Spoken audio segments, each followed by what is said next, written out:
She just passed away. What the stunned look on David's face as he stared at me. Standing in the doorway was forever etched in my mind. He seemed unable to grasp the sudden news of our daughter's death. "What are you talking about? Stop with the cruel pranks. That's a terrible joke." Who was he to say such a thing? David mocked me as I stood there soaked from the rain. "It's not a lie. How could you let this happen? I'll handle the funeral arrangements, so please stay away from the house for a while." Goodbye. Seeing me trembling from head to toe, David finally seemed to realize the gravity of the situation. Leaning back in shock and muttering, "Is this for real?" But his reaction seemed so distant, so detached. It grated on my nerves. I turned on my heel, rage burning inside me. I'll never forgive him. I'll make sure he pays, even if I have to drag him to hell myself. My name is Juliana Bridges. I'm 38 years old and work at an advertising agency. Our family consists of my husband, David, and our 8-year-old daughter, Mia. We aren't rich, but we lead a comfortable life. That's because the agency I work for pays well, even compared to my peers with office jobs. I earn a hefty salary. I've never had to worry about spending money each month, and we've even been able to save up for Mia's college tuition. Considering the cost of living and our home mortgage, we've always had some extra money left over. David was well aware of my high salary, and perhaps his pride was hurt because a year ago he quit his job and started freelancing in web design. He said he switched to freelancing because his salary job had hit its pay ceiling, but I was skeptical about how much one could really earn as a freelancer. Of course, I objected when he said he wanted to quit. I thought it would be safer to stay in his job, get his full retirement benefits, and then think about other options. But David was adamant about freelancing, so that's what he did. Ever since he began freelancing, David has been working from home. Maybe his stated reason for quitting his job was just a cover, and he was really tired of the office politics. Either way, I had to get used to a new routine where David was always home when I left for work. At first, Mia seemed happy that her dad was always at home when she came back from school, but lately she seemed somewhat discontented. She probably feels like she's being constantly watched. She's only 8, but Mia is more mature than her classmates. So our life was going along without any major issues, but I didn't notice that the cracks started appearing when David began working from home. When David started working from home, I asked him if he could help a little with the household chores. "Can you help with things like cleaning and laundry?" "I'll still cook the meals," I said, "like I always have." "Excuse me, why do I have to do housework? You're home more and you have more free time. It'd be nice if you could help out a bit when you're not too tired," I added. Free just because I'm a freelancer doesn't mean I'm not busy. In fact, I've got a lot on my plate. I can't deal with household stuff on top of that, I explained. David just brushed aside my modest request. I understand that freelancing can be more unstable and mentally taxing compared to a regular salary job. That's one reason why I didn't want him to switch in the first place, I thought to myself. But household chores are nobody's specific job, and I've been doing them all alone even though we've both been working. I thought he could share some of the load. But I work too, you know. It should be equal, I argued. You've managed everything by yourself up until now. Don't start complaining now, David retorted. David, convinced he was in the right, wouldn't listen to me at all. In the end, I continued to handle all the household chores as usual. I don't assume he's not busy just because he works from home, but whenever I return home late at night, I'd invariably find David sprawled in front of the TV or deeply engrossed in his smartphone. I lamented. "Is dinner ready?" He'd ask with an air of entitlement which always infuriated me. What's more, since working from home, he seemed to become more concerned about cleanliness, always demanding that I clean the house more thoroughly, pointing out every little piece of dirt on the floor, the windows, and the bathroom. I sighed. "If you're so concerned, why don't you clean it up yourself?" "I'm only human. I can't get to everything," I replied. "You talking back to me. Clean up your own mess. It's our family's home," I challenged. "It's not like I'm the only one making it dirty," I emphasized. Yet David would go off on these bizarre tangents, and I was utterly baffled by his logic. Mia would quietly listen to our exchanges from a distance. "You know, Dad's always glued to his phone. I wish we could go out together on weekends, but Daddy's always busy on his phone," Mia said one Sunday morning as I was preparing breakfast. Apparently, Mia had asked David to go out and play the previous evening, but he refused, barely looking up from his phone. "That's true, he's always on that phone," I acknowledged. "He's been like that since before you come home from work. Sometimes he's on calls, too." "Calls?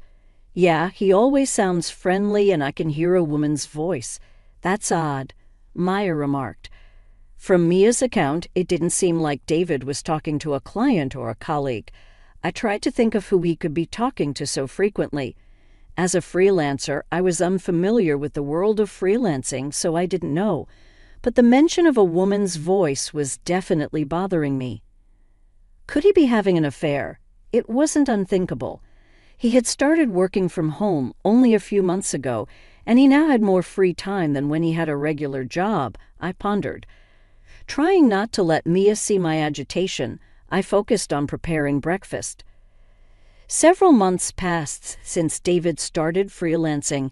He still never helped with any of the household chores, and he began spending whole days away from home during the weekends. "I have work to do. Freelancers don't get days off," he'd say as he left the house, dressed sharper than usual, even wearing cologne and accessories he didn't normally use. I had my suspicions, but with no evidence, confronting him would be pointless. Besides, even if David was cheating, I was torn about what I should do. I knew it would be better to part ways, but thinking of Mia, it wasn't an easy decision. Every day, I agonized over the potential consequences for Mia of taking her father away from her. Our lives continued in this way, but a turning point was soon to come. One Monday morning, as I was preparing for work, Mia didn't get up as usual, and I was getting anxious that she'd be late for school. "Mia, it's morning, you need to get up or you'll be late for school," I called out, concerned. When I went to Mia's room to wake her up, she looked completely drained. I rushed to her side, placing my hand on her forehead. "You're burning up, Mia," I said softly. I got a thermometer and took her temperature. It read 103 degrees Fahrenheit. "I don't know what to do. I can't take the day off today. I have an important meeting." While I was panicking, David entered the room. "What happened?" he asked. "Mia is running a high fever. I can't take the day off from work today. Maybe we should call a babysitter," I suggested. "A babysitter? I'll take care of her. Just let her rest, right? I can make her some soup. It'll be fine," David offered. I was utterly taken aback by David's sudden willingness to take care of Mia. David, who had never lifted a finger to help with household chores or child rearing, was now offering to care for our daughter when she's sick. Unbelievable. Though I found it hard to believe, I decided to trust him given the urgency of the situation. "All right, thank you. There's some fruit in the fridge. Give her some if she feels like eating," I instructed, relieved by David's reassuring response. Hurriedly, I got ready and left the house. I was deeply concerned about Mia, but arriving at work on time was my top priority for the moment. By the time I reached my office in New York, the skies had darkened and it had started raining. Fortunately, I had a foldable umbrella with me, so I reached the office without getting wet. The meeting began in the afternoon as scheduled, but I couldn't stop thinking about Mia. The office was abuzz due to the sound of heavy rain and strong winds from outside. Come to think of it, wasn't there news about a hurricane approaching? I'd been so busy lately that I hadn't been keeping up with the weather updates, but I remembered a warning about a hurricane making landfall tonight. During the meeting, all of my colleagues, including myself, were constantly distracted by the storm outside, frequently glancing out the windows. By 7:00 p.m., when I was finally done with work and heading home, the earlier storm had turned into a torrential downpour, causing several train delays. The train I was supposed to catch was also delayed, and the platform was packed with people. I was really worried about Mia, who was running a high fever and couldn't bear the thought of waiting there. Hurriedly, I left the station and began looking for a taxi. After about 30 minutes of waiting, I finally managed to hail one. After a 30-minute ride, I arrived home but was speechless at the sight that greeted me. To my horror, Mia was lying unconscious in front of our entrance. Quickly, I scooped her up. "Mia, are you okay? What happened?" I asked, panicked. "Daddy," Mia whispered weakly, before slumping, looking exhausted. Despite being drenched in rain, her body was burning up. I turned to the taxi I just got off from and knocked on the window. "I'm sorry, I need you again. Please take us to the nearest hospital," I pleaded. Seeing Mia's condition and my desperation, the driver quickly opened the door, understanding the gravity of the situation. "I need to get to the nearest hospital fast," I urged. Throughout the ride, I kept calling out to Mia. I felt if I didn't, something terrible might happen to her. Despite the heavy rain and the slow-moving traffic, we finally reached the hospital. "Ma'am, do take care, especially if you're heading back in this storm," the kind taxi driver said as he dropped us off. "Thank you so much," I said to the kind-hearted driver as he saw me off. I rushed Mia to the hospital. Even though the hospital was busy with many patients, the receptionist quickly realized the urgency upon seeing Mia's condition and got her immediate attention. 30 minutes later, a doctor finally examined Mia, informing me that she was semi-conscious due to a high fever. Thankfully, she had no physical injuries. If her fever reduced, she should be okay. However, given that she'd apparently been outside in the rain for hours with that fever, she had to be admitted immediately. "Mia, I'm so sorry. I hope you feel better soon," I whispered to her as she drifted off. "Ma'am," a nurse said, "we'll take good care of her. You should rest today." "Thank you," I replied, feeling drained. After spending 5 hours at the hospital, endlessly staring at Mia's pained face as she slept, a nurse finally approached me. Though I wanted to stay by Mia's side, I was exhausted both physically and mentally. Having worked all day and then seeing Mia in this state, I was spent. I decided it was best to let the nurses handle it and head home. Everything that happened to Mia was undoubtedly David's fault. Mia murmuring "Daddy" before passing out was evidence enough. It was inconceivable that Mia, with such a high fever, would willingly go outside, especially not during a storm. The more I thought about what David had done, the angrier I became. Unable to comprehend or forgive him, all the way home, I pondered what to say to him. When I arrived home, wet from the rain, David was casually fiddling with his smartphone. Noticing me, he looked up in surprise.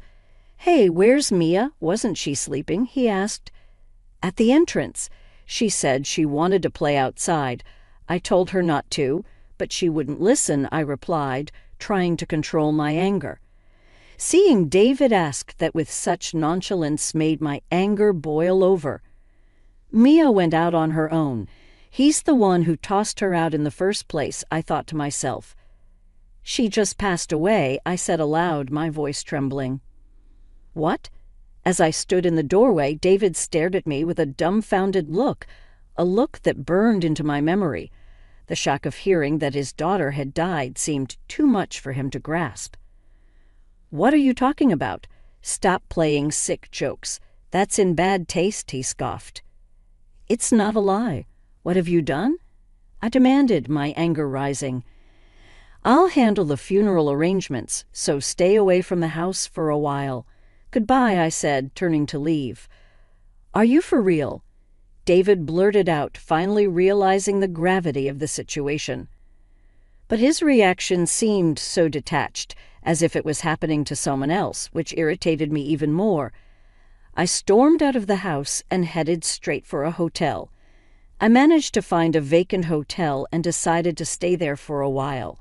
Although it would cost me, now wasn't the time to worry about money. I wanted to get back at David. If he felt remorse and changed his ways after hearing about Mia's death, I might reconsider my approach. But seeing that he didn't call or message me that day, it was clear he couldn't care less about what happened to Mia. This only fueled my anger further, and I began to devise a plan to make him pay. The next morning, I woke up and immediately headed to the hospital. I got word that Mia had regained consciousness. "Mia, are you okay?" I asked, relieved. "Mom, yeah, I'm fine now.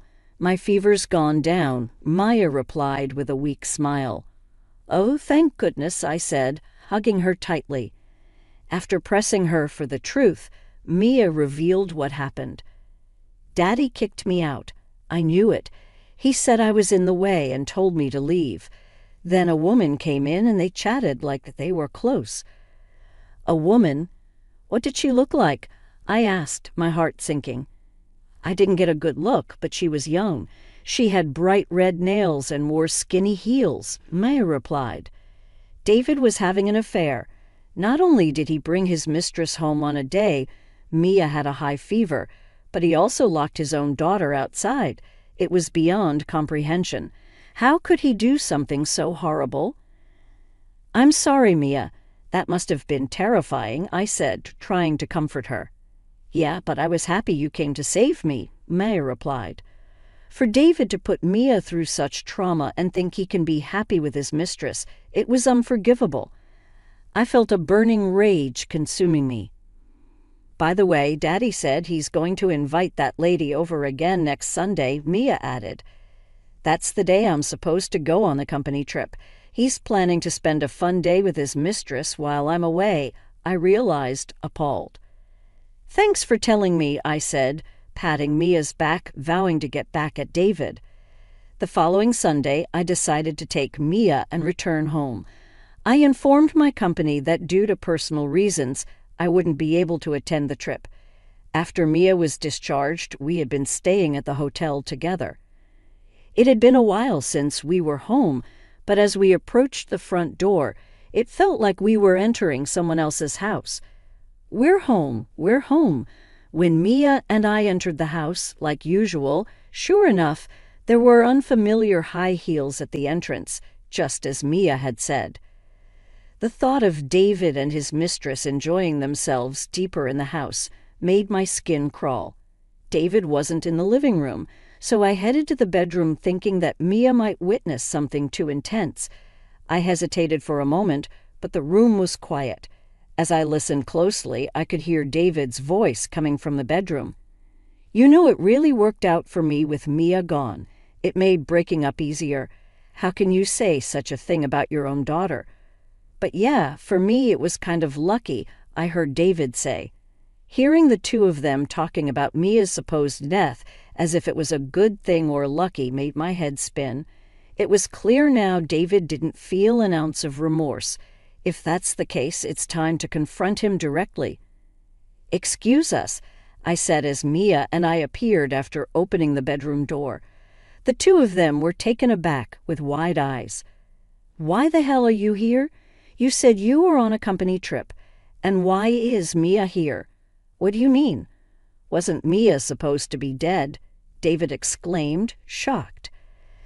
I suppose it would be quite shocking to see Mia, who they believed to be dead, standing right in front of them.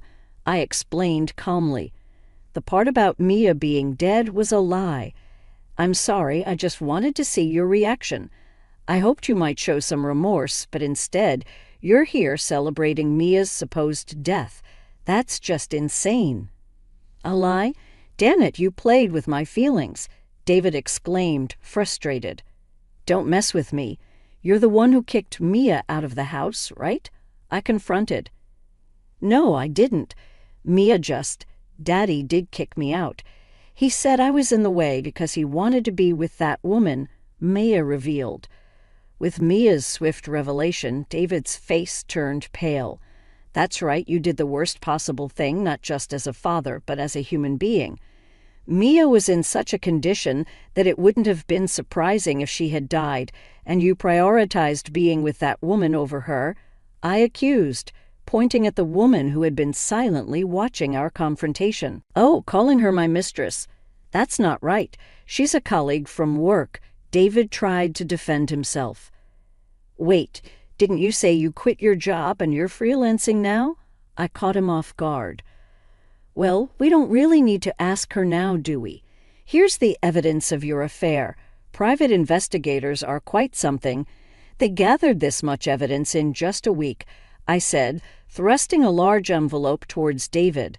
Hesitantly, David opened the envelope, and as he pulled out the photos, he dropped them, scattering the evidence of his affair all over the floor. This is so unfair. Do you enjoy cornering someone like this and putting them in a situation where they can't escape? Even though he was entirely at fault, David tried to paint me as the villain, which I couldn't understand at all. I pulled out the business card of a divorce lawyer I had stashed in my bag and thrust it towards David. Unfair? Who's the real coward here? I see no worth in staying with someone so thoughtless any longer. Let's get a divorce. David's eyes widened as he stared at the business card. If he truly wanted to be with his mistress, he should have been willing to accept the divorce easily. Oh, and by the way, once we're separated, you'll, of course, be responsible for asset division and child support. David and I'll make sure to inform your company and your parents about everything.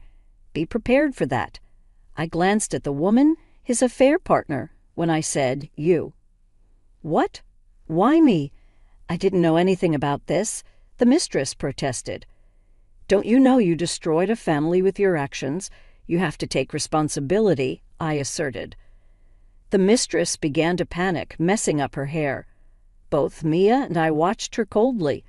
Mia, still a child, seemed to understand what was going on and held my hand tightly.